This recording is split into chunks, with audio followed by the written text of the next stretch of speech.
Bienvenue à tous, heureux de vous retrouver. Nous allons poursuivre notre entretien sur le projet agricole. C'est quoi le projet agricole et quels sont les éléments que constituent un projet agricole? Nous sommes déjà rendus à la rubrique de faire faire une évaluation sur la capacité de production. La capacité de production.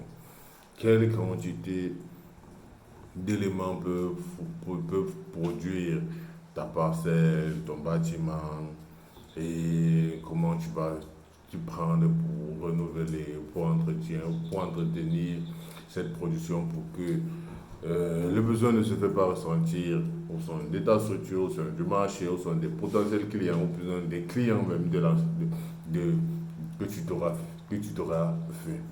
Par la suite, il faut faire un plan financier. Plan financier. Genre, évaluation des coûts.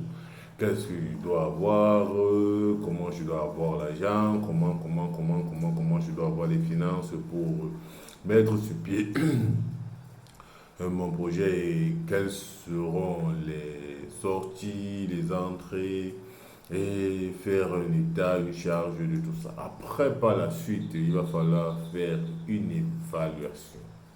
Faire un budget provisionnel pour une année, par exemple, ou bien pour 2 ans.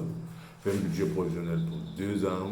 Quelles sont les charges fixes et quelles sont les charges variables? Qu'est-ce qui va entrer dans les charges fixes? Qu'est-ce qui va entrer dans les charges variables?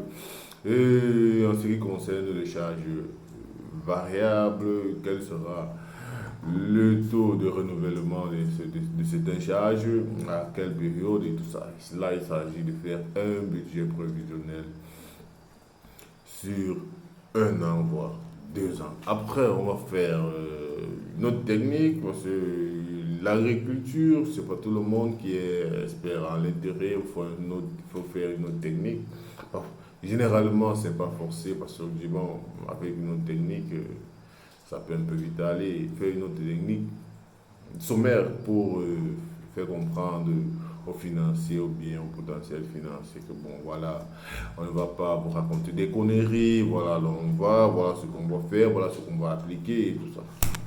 Et maintenant, par la suite, qui dit fiche technique dit feuille de route. Donc en même temps, la fiche technique peut se jumeler ou bien s'associer à la feuille de route parce que feuille de route fait un récapitulatif intégral avec précision des dates et des mois pour mettre en lumière toutes les activités, le potentiel que vous allez déployer sur le terrain pour que votre projet soit réalisable. Vous partez du plan théorique, des idées à la matérialisation sur le terrain.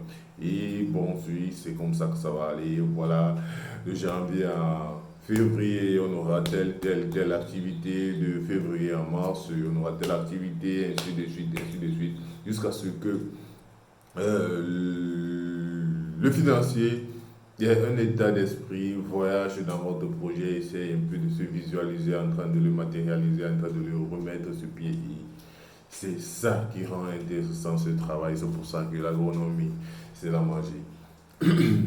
Après maintenant la feuille de route, vous pouvez donc alors vous asseoir et dire, bon, voilà, ma feuille de route est prête, mon bilan financier est prêt, euh, mon besoin en main-d'œuvre, en matière, en matériel est là. Voilà, monsieur le financier, j'ai votre projet élaboré. À vous de voir, à vous de comprendre, à vous de lire, à moi de vous expliquer qu'est-ce qu'il faut, qu'est-ce qu'il ne faut pas, qu'est-ce qu'il faut, qu'est-ce qu'il ne faut pas, où on doit aller, où on doit arriver. Merci.